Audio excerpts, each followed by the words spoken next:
RKB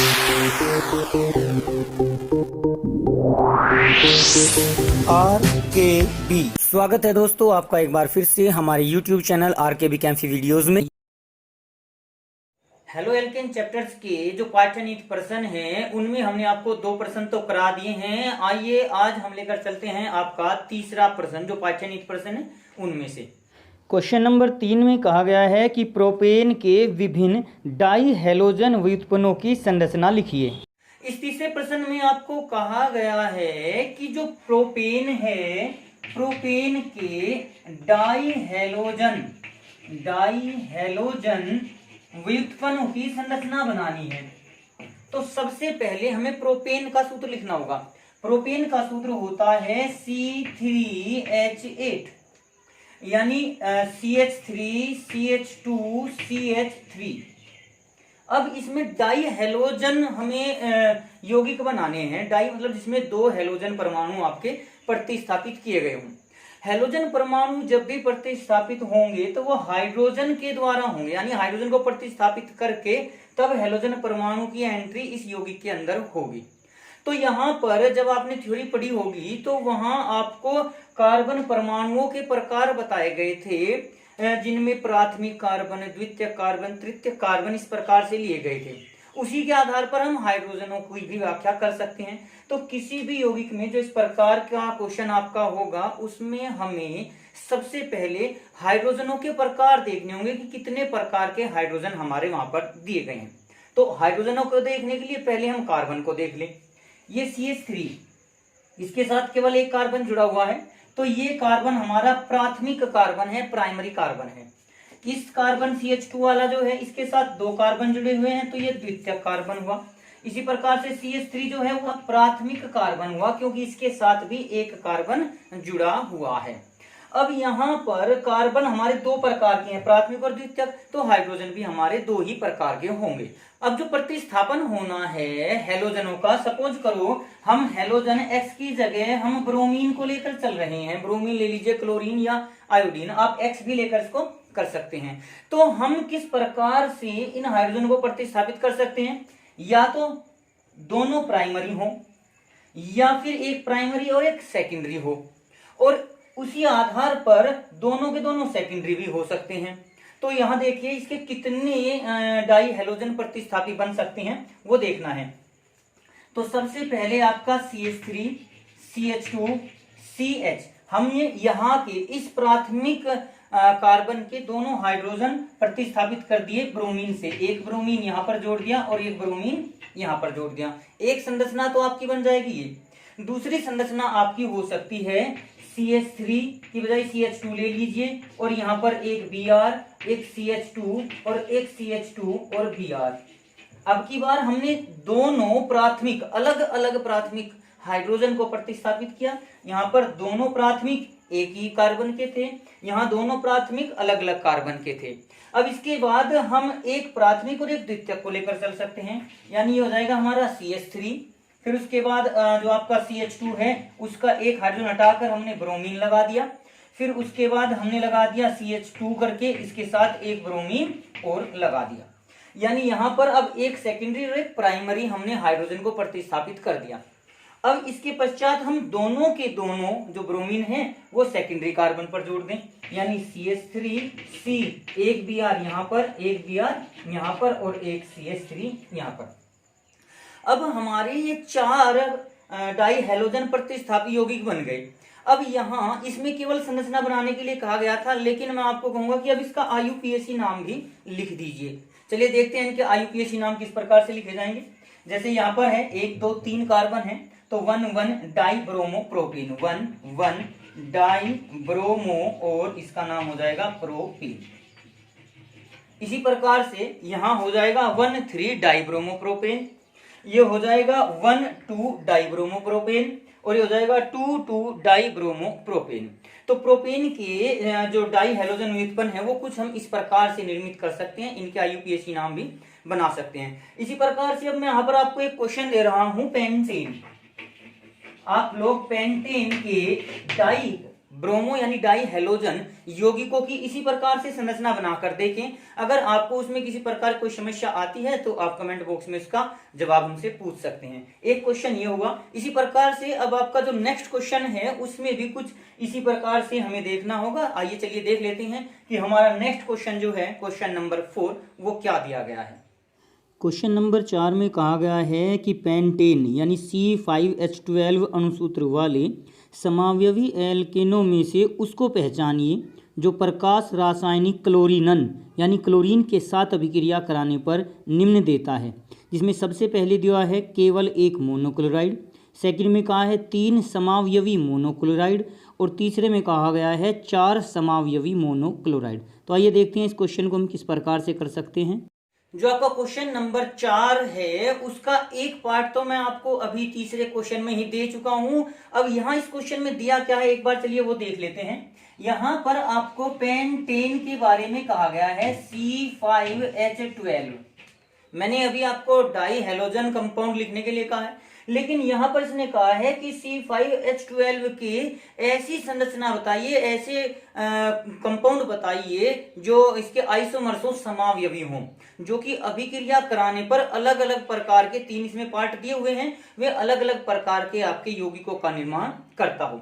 जैसे सबसे पहले पॉइंट में इसमें दिया गया है कि हमें एक ऐसी संरचना बनानी है जो केवल एक मोनोक्लोराइड का निर्माण करे, एक मोनोक्लोराइड का निर्माण। अब पहले हम इसके आइसोमर बना के देख लें। आइसोमर मतलब समावयवी बना के देख लेते हैं कि C5H12 हमारे कितने समावयवी बना सकता है। तो देखिए सबसे पहले तो हमारा CH3 CH2 CH2 CH2 CH3 ये 5 कार्बन का हो गया, जिसमें हमारा नॉर्मल पेंटेन हो गया। अब इस नॉर्मल पेंटेन के पश्चात हम इसके अन्य समावयवियों को बनाकर देखें। एक हमारा हो गया CH3 CH CH3 CH2 CH3, ये हमारा हो गया श्रृंखला समावयवी। यहाँ पेंटेन में था और यहाँ पर हो गया हमारा 2 मिथाइल ब्यूटेन। इसके पश्चात अगली बनाकर देखें तो ये हो जाएगा हमारा CH3 CH3 CH3 और CH3, यानी ये हो गया हमारा 2 डाई मिथाइल और प्रोपेन। तो इस प्रकार से इसके 3 समावयवी हमारे बने। अब इन 3 समावयवों में जैसे हमने अभी पिछले क्वेश्चन में किया था, हम ये देख सकते हैं कि इसमें कितने प्रकार के हाइड्रोजन हैं और कितने प्रकार के इसमें कार्बन हैं। कार्बन के आधार पर ही हाइड्रोजन को देखा जाएगा और हाइड्रोजन को प्रतिस्थापित करके ही हम फाइनल कंपाउंड के बारे में बता सकते हैं। तो हम सबसे पहले नॉर्मल पेंटेन में देख लें। नॉर्मल पेंटेन में ये प्राइमरी, ये आपका सेकेंडरी, ये भी आपका सेकेंडरी कार्बन, ये भी सेकेंडरी और ये आपका प्राइमरी कार्बन। तो यहाँ पर हमारे केवल 2 प्रकार के कार्बन हैं और 2 ही प्रकार के हाइड्रोजन हैं। अगले कंपाउंड में अगर देखें, ये हमारा प्राइमरी, ये प्राइमरी, ये प्राइमरी, ये सेकेंडरी और ये टर्सरी। यहाँ पर हमारे 3 प्रकार के कार्बन हुए, प्राइमरी सेकेंडरी और टर्सरी। हाइड्रोजन भी 3 प्रकार के हुए। अब इसके बाद इस चौथे कंपाउंड में, तीसरे कंपाउंड में अगर देखें तो यहाँ पर ये हमारा क्वाटरनरी कार्बन है, ये हमारा प्राइमरी, ये प्राइमरी, ये प्राइमरी और ये भी प्राइमरी कार्बन हमारा है। अब इन चारों में अगर देखा जाए तो केवल 2 प्रकार के कार्बन है, लेकिन हाइड्रोजन एक ही प्रकार का है, क्योंकि चतुर्थ जो कार्बन है, क्वाटरनरी जो कार्बन होता है, उस पर कोई हाइड्रोजन ही नहीं होता। कार्बन की जो संयोजकता होती है वो 4 होती है और चारों संयोजकताएं कार्बन से पूरी हैं, तो कोई हाइड्रोजन इस पर जुड़ नहीं सकता, तो चतुष्क कार्बन भी नहीं होगा। यानी इस पर सारे के सारे केवल प्राइमरी एक ही प्रकार के हाइड्रोजन उपस्थित है। तो अभी तक हमने आपको केवल पेंटेन के बारे में बताया। अब जो क्वेश्चन आपका आया हुआ है उस क्वेश्चन में क्या कहा गया है कि हमें एक ऐसी संरचना बतानी है जो केवल एक ही प्रकार का मोनोक्लोराइड बनाती हो। यानी जब हम हाइड्रोजन को प्रतिस्थापित करें तो हमें केवल एक प्रकार का ही यौगिक प्राप्त हो, और वो एक प्रकार का हाइड्रोजन हमारा कहाँ है, केवल इस चतुष्क कार्बन के साथ जुड़े हुए CH3 में। और यहाँ पर जब हम इसके साथ क्लोरीन की क्रिया कराते हैं तो ये कंपाउंड बन जाएगा हमारा CH3 CH3 CH3 CH2 Cl। हम ये Cl इस कार्बन का प्रतिस्थापित कर सकते हैं, इसका भी प्रतिस्थापित कर सकते हैं, तब भी CH2Cl ही बनेगा। एक कार्बन पर 3 CH3 एक CH2Cl, एक कार्बन पर 3 CH3 एक CH2Cl, यानी हर बार समान संरचना आपकी आ जाएगी। अब इसका IUPAC भी नाम लिखते हैं। IUPAC नाम यहां से काउंटिंग करें 1 2 और 3, तो 1 क्लोरो 2 डाई मिथाइल प्रोपेन इसका IUPAC नाम हो जाएगा। तो इस प्रकार से ये पहला जो एक मोनोक्लोराइड हमें निर्मित करना है, शायद अब आप लोग अच्छी प्रकार से समझ गए होंगे कि हमें किस प्रकार की संरचना का निर्माण यहाँ पर करना होगा। अब इसका सेकंड पार्ट देखिए। सेकंड क्वेश्चन में आपको जो कहा गया है 3 आइसोमेरिक यानी समावयवी मोनोक्लोराइड बनाने हैं, समावयवी मोनोक्लोराइड।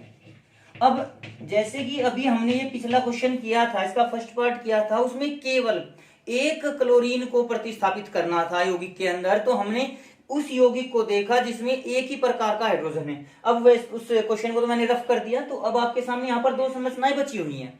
तो यहाँ इसमें देखिए कि किसमें हमारे तीन प्रकार के हाइड्रोजन उपस्थित हैं जो कि एक दूसरे के साथ बनाए जा सकते हैं। उस हाइड्रोजन को हटाकर उसकी जगह पर क्लोरीन बनाया जा सकता है। तो यहाँ पर हमारे केवल 2 प्रकार के कार्बन हैं और यहाँ पर हमारे 3 प्रकार के, लेकिन अब इसमें हमें एक चेन के रूप में देखना पड़ेगा। यहाँ हमारे 5 कार्बन है, यहाँ हमारे 4 कार्बन है। तो अब पोजीशन के रेस्पेक्ट में हमारी जो श्रृंखला समावयवी और स्थान समावयवी होते हैं उनके आधार पर हम इन संरचनाओं को बना सकते हैं। तो यहाँ जैसे ये CH3 CH2 CH2 CH2 CH3 आया, तो यहाँ पर हमारे 2 प्रकार के हाइड्रोजन तो हटाए ही जा सकते हैं, प्राथमिक और द्वितीयक, लेकिन यहाँ पहले स्थान पर आएगा, यहाँ दूसरे स्थान पर, इधर से लगाएं पहले दूसरे, ये तीसरा कार्बन अभी हमारा बच गया। तो इन दोनों द्वितीयक कार्बनों में अगर देखें 2 प्रकार के द्वितीयक कार्बन हैं, एक दूसरी पोजीशन पर एक तीसरी पोजीशन पर, इधर भी दूसरी पोजीशन और इधर भी तीसरी, तो द्वितीयक की ही हमारी 2 पोजीशन हो गई। प्राथमिक हमारा इधर भी पहले पर है, इधर भी पहले पर है। तो अब इस संरचना में हमारे 3 प्रकार के कार्बन हो गए, प्राथमिक पहले स्थान पर, द्वितीयक दूसरे स्थान पर, द्वितीयक तीसरे स्थान पर। तो 3 संरचनाएं हमारी यहां बन सकती हैं। अब अगर इसकी बात करें तो ऐसे अगला जो क्वेश्चन आएगा वो इस चौथी संरचना के आधार पर आ जाएगा, जो तीसरा पार्ट है इस संरचना के आधार पर होगा। तो अब पहले हम इसी को देख लेते हैं कौन कौन से हमारे 3 समावयवी मोनोक्लोराइड बनेंगे। वैसे मैं पोजीशन आपको बता चुका। सबसे पहले हमारा बनेगा CH3 CH2 CH2 CH2 और CH2Cl। प्राथमिक जो कार्बन था उसका एक हाइड्रोजन हमने हटा दिया। अब उसके पश्चात द्वितीयक कार्बन को देख लीजिए, CH3 CH2 CH2 CHCl और CH3। इसके पश्चात एक तीसरा और है हमारा CH3 CH2 CHCl और CH2CH3। इस प्रकार से हमारी 3 संरचनाएं बन सकती हैं। अब इनके IUPAC नाम भी लिख लीजिए साथ के साथ। जैसे ये नाम हो जाएगा, पहले स्थान पर है 1 क्लोरोपेंटेन। आप अपने जब नोट्स बनाएंगे तो इनके IUPAC नाम अपने नोट्स में जरूर लिख लें, इस बात का ध्यान रखना है आपको। तो यहाँ मैं लिख नहीं रहा, केवल आपको समझा रहा हूँ। वैसे लिख भी सकता था, लेकिन जब आप वीडियो देख के समझ रहे हैं तो आपको पता भी चल जाएगा। अगर आप अपने इन कंपाउंड्स के नाम लिखते हैं और कहीं किसी में आपको वहम उत्पन्न हो जाता है, शक उत्पन्न हो जाता है, हाँ ये नाम पता नहीं सही है या गलत है, तो आप वीडियो को दोबारा से देखकर इनका नाम लिख सकते हैं। तो 1 क्लोरोपेंटेन पहले पोजीशन पर कार्बन है, इसका नाम हो जाएगा 2 क्लोरोपेंटेन और इसका नाम हो जाएगा 3 क्लोरोपेंटेन। ये तीनों के तीनों स्थान समावयवी होते हैं, क्योंकि हमारा जो प्रतिस्थापी है वो क्लोरीन है और वो पहली पोजीशन, दूसरी पोजीशन, तीसरी पोजीशन पर आ रहा है, तो उनको स्थान समावयवी भी कहा जाता है। चलिए अब मैं यहीं पर आपको एक क्वेश्चन और कह रहा हूं जो पिछली आपके उसमें था, पिछले क्वेश्चन में दिया था, तीसरे क्वेश्चन में जो हमने डाई कंपाउंड दिया था, वैसे आप उसमें देख भी सकते हैं द्वितीयक संरचना में। चलिए आप कमेंट बॉक्स में अपने जो कंपाउंड बनाएंगे उनका फोटो जरूर खींचकर भेजना कि C5H12 के जो डाई यानी द्वि हेलोजन यौगिक हैं वे आपने कितने बनाए हैं, उनकी कितनी संख्या है, क्योंकि इसमें हमारे 3 प्रकार की संरचना है, हर किसी में द्वितीयक यौगिक बनेगा, द्वितीयक प्रतिस्थापी यौगिक बनेगा। चलिए दूसरा क्वेश्चन भी होगा, दूसरा पार्ट भी होगा। अब इसका तीसरा पार्ट देख लेते हैं। तीसरे पार्ट में आपको 4 मोनोक्लोराइड के बारे में कहा गया है कि 4 मोनोक्लोराइड किस प्रकार से बनाए जा सकते हैं जो कि समावयवी हो। समावयवी मतलब उनका अणुसूत्र समान हो, C5H11Cl ही हो। अब जैसे कि मैं आपको बार बार बता रहा था, हमने इसकी C5H12 की 3 संरचनाएं बनाई थी, उनमें से 2 तो हमारी हो ही चुकी है। अब जाहिर सी बात है तीसरी संरचना, तीसरे क्वेश्चन का आंसर हमारी तीसरी संरचना से आएगा। इसमें हमारे 3 प्रकार के कार्बन हैं, लेकिन संरचनाएं पूछी हैं 4। अब वे 4 किस प्रकार से आपकी बनेंगी, तो 3 कार्बन पर आपका देखते हैं कौन कौन सा कंपाउंड हो सकता है। भाई एक हाइड्रोजन यहाँ पर है, एक हाइड्रोजन यहाँ, एक यहाँ पर। अब यहाँ देखिए CH3 की जो स्थान है, CH3 कार्बन जो आपका है उसके स्थान के रेस्पेक्ट में देखकर चलेंगे। यहाँ पहले पर है, यहाँ पहले पर है, और इधर से काउंट करेंगे तो यहाँ भी पहले पर। तो अब वे 4 कौन कौन से हाइड्रोजन है जो प्रतिस्थापी हो सकते हैं। तो यहाँ पर देखना पोजीशन, ये आपका इधर से अगर काउंट करें तो 1 2 3 और 4। हमने इसका नाम लिखा है 2 मेथिल ब्यूटेन। अगर इधर से देख लेते तो ये फिर तीसरे पोजीशन पर आ जाता। तो जैसा कि अभी हमें सेकंड क्वेश्चन में जानकारी मिली, सेकंड क्वेश्चन में जानकारी प्राप्त हुई कि हमारे स्थान समावयवी भी होते हैं पोजीशन बदलने के आधार पर। तो यहाँ पर देख लेते हैं हमारे कौन कौन से हाइड्रोजन प्रतिस्थापित तो होकर कंपाउंड का निर्माण करेंगे क्लोरीन प्रतिस्थापी के रूप में। तो सबसे पहले हम यहाँ CH3 CH2 CH और उसके बाद CH, यहाँ पर CH3 और ये CH2Cl। हमने सबसे पहले इस जो प्राथमिक कार्बन है इसके हाइड्रोजन को प्रतिस्थापित कर दिया। CH3 CH2CH, CH3 CH2CH, CH3 CH3 और CH2Cl, इसके स्थान पर CH2Cl। अब यहाँ इसका नाम लिखकर देखिए नाम क्या बन सकता है। इसका नाम बन जाएगा, इधर से काउंटिंग करनी पड़ेगी 1 2 3 और 4, यानी हो गया 1 क्लोरो 2 मिथाइल और ब्यूटेन। एक तो ये बन गया। अब इसके बाद हम यहां दूसरे कार्बन पर प्रतिस्थापन करते हैं, यानी ये बन जाएगा आपका CH3 CH2 CH के स्थान पर अब सीधा यहां पर एक तो हमने लगा दिया Cl और एक लगा दिया CH3 और एक CH3 हो जाएगा। इसका जो नाम बनेगा हमारा हो जाएगा 2 क्लोरो 2 मिथाइल और ब्यूटेन। यहां देखिए 1 क्लोरो था, यहां 2 मिथाइल था, यहां 2 क्लोरो है 2 मिथाइल। पोजीशन बदल गई, पोजीशन बदलते ही हमारा अलग यौगिक बन गया, नाम अलग होते ही IUPAC नाम के आधार पर। अब इसके बाद हम यहां पर इसका प्रतिस्थापन करके देखते हैं। प्रतिस्थापन यहां किया तो ये हो जाएगा आपका CH3 CH Cl CH CH3 और CH3। अब इधर से काउंटिंग करनी पड़ेगी 1 2 के रूप में, यानी हो जाएगा 2 क्लोरो और 3 मिथाइल, 2 क्लोरो 3 मिथाइल और ब्यूटेन। यहां हमारा 2 क्लोरो 2 मिथाइल था, 1 क्लोरो 2 मिथाइल था काउंटिंग के आधार पर, लेकिन अब काउंटिंग क्लोरीन की ओर से करनी होगी तो यहाँ 2 क्लोरो 3 मिथाइल हो गया, स्थान बदल गया। मिथाइल का स्थान बदलते ही हमारा एक अलग कंपाउंड हो गया। अब हमारा चौथा, हमें बनाने हैं 4 मोनोक्लोराइड, तो चौथा और बना के देखिए। भाई हम क्लोरीन को पहली दूसरी दूसरी पहली इस पोजीशन पर लेकर आ रहे हैं, तो फिर से बना के देख लीजिए। ये हो जाएगा हमारा CH2Cl CH2 CH CH3 और यहाँ पर हो जाएगा CH3। इसका नाम क्या हो जाएगा, इसका नाम हो जाएगा, क्लोरीन की तरफ से काउंटिंग करेंगे 1 2 3 और 4, तो यानी हो जाएगा 1 क्लोरो ये 2 मिथाइल था, ये 3 मिथाइल हो जाएगा और ब्यूटेन।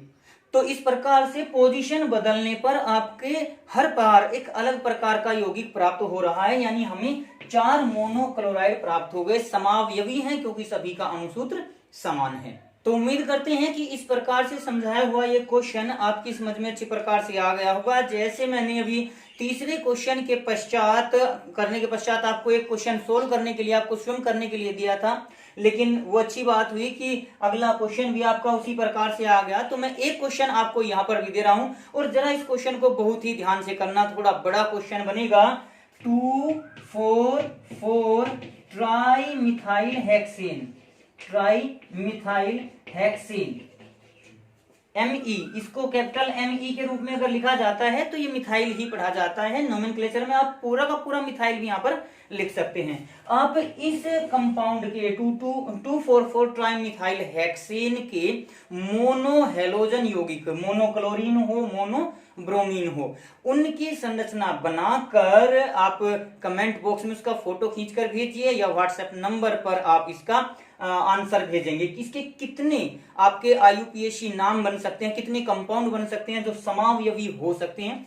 पहले तो इसकी संरचना आपको बनानी है, फिर उसमें यह देखना है कितने प्रकार के आपके इसमें कार्बन हैं, फिर उन कार्बन के साथ जुड़े हुए कितने प्रकार के हाइड्रोजन है, प्राथमिक द्वितीयक तृतीयक चतुष्क आदि के आधार पर आपको इनकी पहचान करनी होगी। और फिर उनमें भी ये देखना है कि कहीं स्थान समावयवी तो नहीं बन रहे, जैसे यहाँ पर आपके 3 प्रकार के कार्बन थे लेकिन समावयवी बन गए 4, क्योंकि उसके स्थान के आधार पर भी संरचना अलग से प्राप्त हुई।